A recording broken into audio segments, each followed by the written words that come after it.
Our guest speaker today is the new commander for the Gaiety Applewhite Post 14 of the American Legion here in Ashland, Richard Hoque. He's a 20-year U.S. Army veteran who retired in 1978, the year that I joined the Air Force. He served 2 tours of duty in Germany, 1 in Hawaii, and 2 combat tours in Vietnam.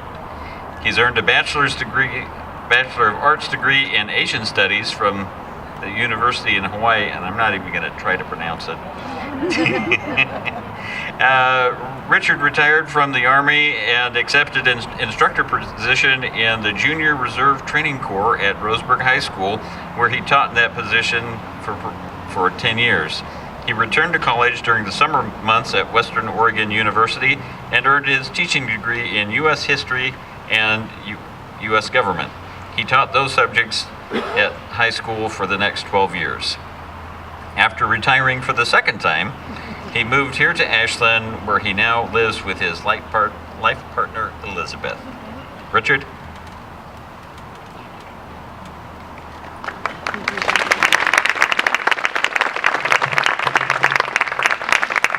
I thought I felt young after they introduced Ted, but now I'm not so sure. I'm not used to speaking with a microphone, so it takes a little adjustment, I think. Can you hear me in the back? Okay. Why is it out of your voice? All right. First, I'd like to say it's a privilege to be here today to take part in remembering the men and women who have given their all in defense of this country. The heroes who fought and gave their last full measure for this country came from many different walks of life, ethnic groups, and backgrounds. They were of different religions and varying economic conditions. One thing these men and women had in common was their love of flag and country. In the military, honoring the American flag is intertwined with honoring our country. In earlier wars, the flag was a rallying point placed forward of the troops. The words that will become our national anthem were written about our flag by an amazed Francis Scott Key, who saw that it was still standing after a bombardment at Fort Henry in 1814. During World War II, at the Battle of Iwo Jima, the Marines fought yard by yard up the side of Mount Suribachi. And when they got to the top, one of the first things they did was to raise the American flag. When our military fall on the field of battle and are laid to rest, the American flag is draped over their casket, and it also flies high over their final resting place as a tribute to their courage, loyalty for answering their country's call to duty. It is with the deepest respect that we honor those who died for flag and country. On a more personal level, my military career was influenced by my family, as well as 2 powerful events that took place while I was on active duty. One of my family members participated in the Revolutionary War. Today, I proudly wear the Medal of the Sons of the American Revolution as a reminder of his patriotism. Our family members also fought in the Civil War on both sides. My uncle, by marriage, fought in World War I. He came under a gas attack and suffered from its effects for the rest of his life. My father entered the Navy when World War II started and served in the Pacific Theater for the rest of the war. When the Korean War started, he was called back to active duty and served on an aircraft carrier off the coast of South Korea. When I entered the Army in 1958, I had great respect for our family's military history. I felt that joining the Army would carry on our patriotic and military tradition. I have 4 sons. One son and a grandson who have served in the military. One son participated in the Gulf War, another served in Kosovo as well as in Iraq. Today, he is still a member of the Oregon National Guard. This is the 70th anniversary of the end of World War II with Germany. So it's fitting that I speak of an event that took place on the 20th anniversary of the D-Day invasion. In 1964, I was stationed in Frankfurt, Germany, in a long-range reconnaissance patrol company. We were told by our headquarters that we would represent the U.S. Army at the 20th anniversary of the D-Day invasion. We were involved in many planned events, but the one that had the most effect on me was the one held at the American Cemetery above Omaha Beach. As a member of the Color Guard that day, I was in awe when we marched into the cemetery. Allow me to draw a mental picture of what I saw on that day.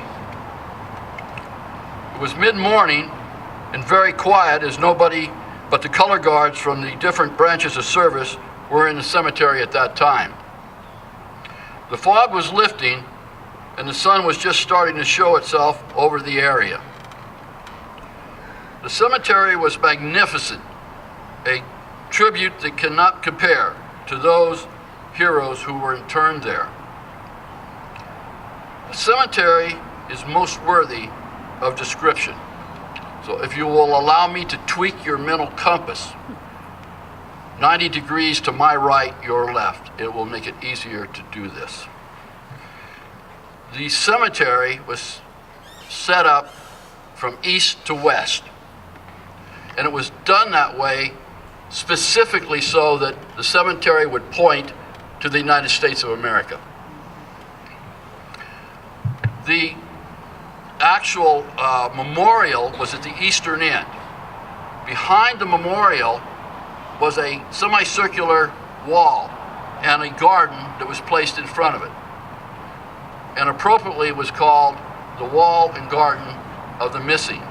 There were over 1,500 names inscribed on the wall of individuals that either couldn't be found or could not be identified.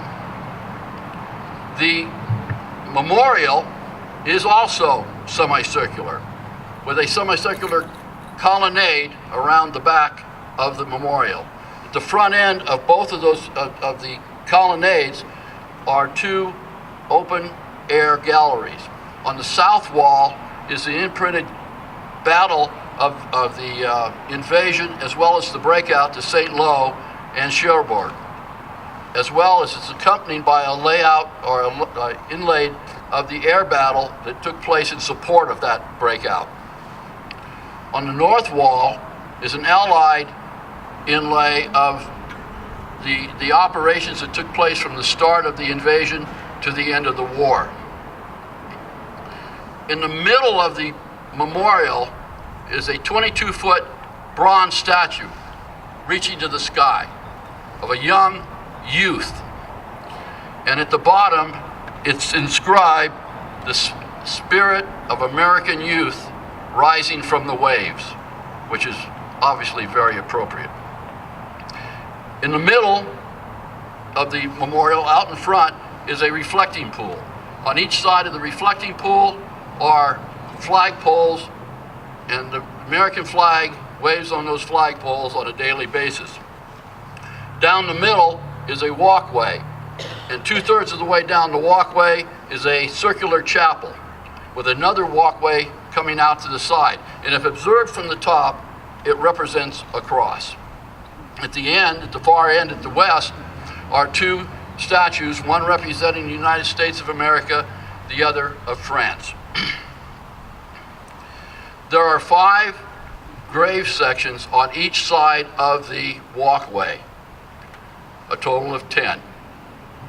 And the headstones are Latin crosses and Stars of David. Those are the only 2 types that are used in the cemetery. It's a beautiful sight. to say the least, and very inspiring.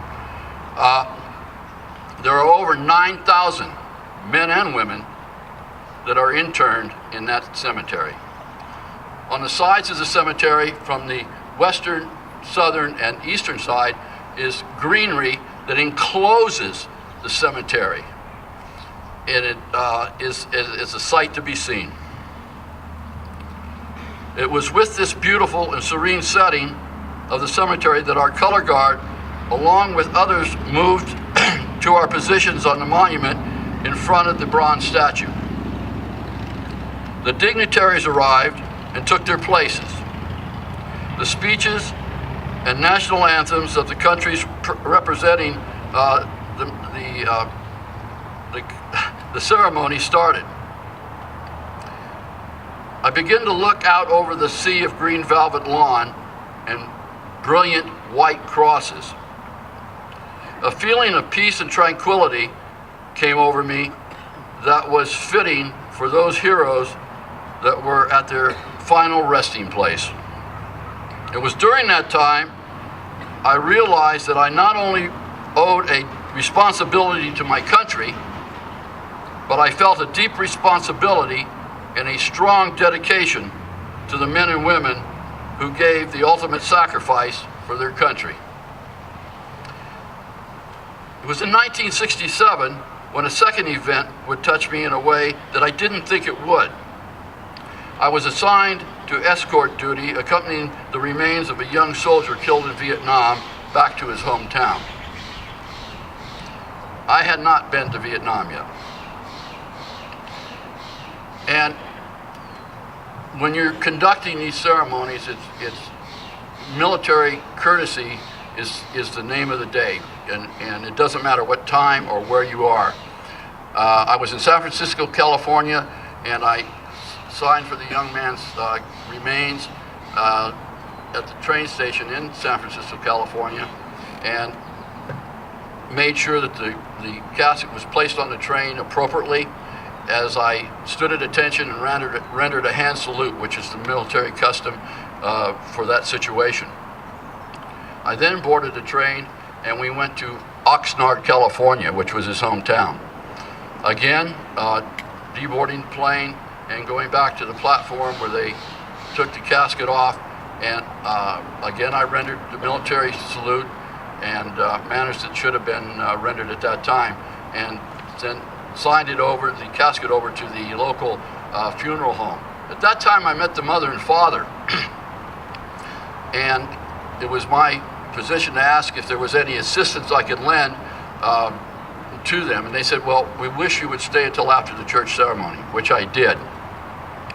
The church ceremony took place, and the casket was an open casket, which meant they could view the remains of their son. I placed myself at the head of the casket, stood at parade rest as that process went on. After that was through, I said goodbye and I got on the train back to San Francisco. As I was coming back, I pondered what had just happened. It's the first time I had done that in terms of being an escort. The young man was a paratrooper, and I was a paratrooper. And I think paratroopers know that there's a brotherhood among paratroopers, no matter what division you might be in. But something else happened. I also realized that he and I were brothers in arms, and that weighed heavy, and it was somewhat emotional. But a year later, in 1968, I was assigned to my first combat tour of duty in Vietnam Central Highlands with the U.S. Army 5th Special Forces Group, commonly called Green Berets. I was assigned to an A-team with the mission of conducting interdiction operations along with the indigenous personnel of that area. After my tour of duty, I returned to the United States, and 18 months later, I was returned for a second combat tour with MAC-V, which is Military Assistance Command Vietnam, again conducting operations with indigenous personnel. Some 7 years later, I retired. And I gained a position at Roseburg High School with the Junior ROTC program. And part of our job, or part of our instruction, was to teach these young cadets military courtesy, military ceremonies, drill, ceremony, and you know, color guard and that sort of thing. At that time, there were some of the service units who didn't have enough people to conduct graveside ceremonies for veterans who had passed away, and they asked if we had that capability, and we said we did. We had trained our cadets in that facet of military courtesy. Well, thank you. Of military courtesy, and we taught them how to fold the flag in a triangle fold, how to present it to the next of kin, how to fire the 21-gun salute. And we borrowed the buglers from the band. And the buglers, sometimes we could get two, and they would play echo taps, which is very moving when you hear it.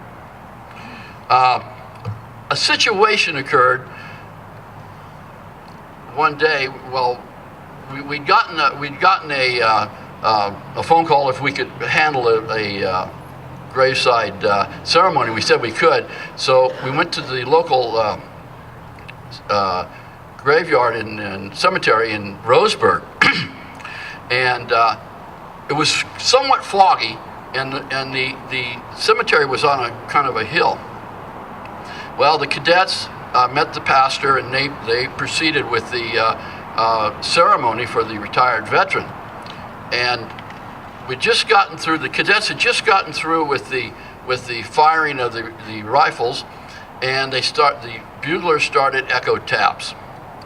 A pickup truck was coming over the hill down in front of the cemetery, which we didn't think much about until we heard a large crash.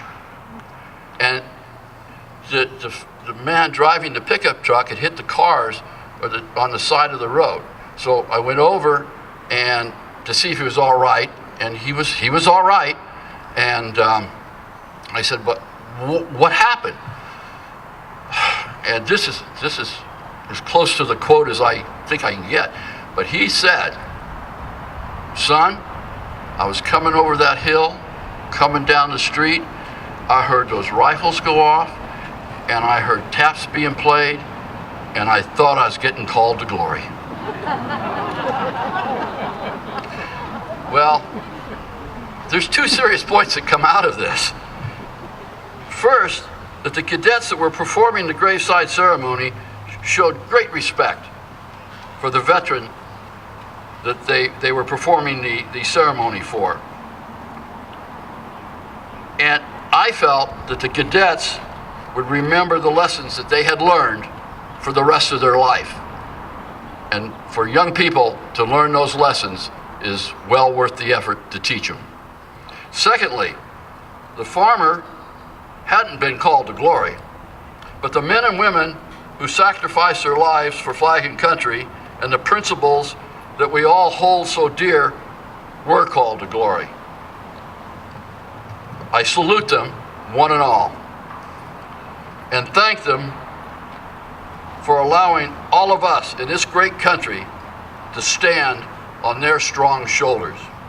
God bless those we honor here today. God bless America. Thank you.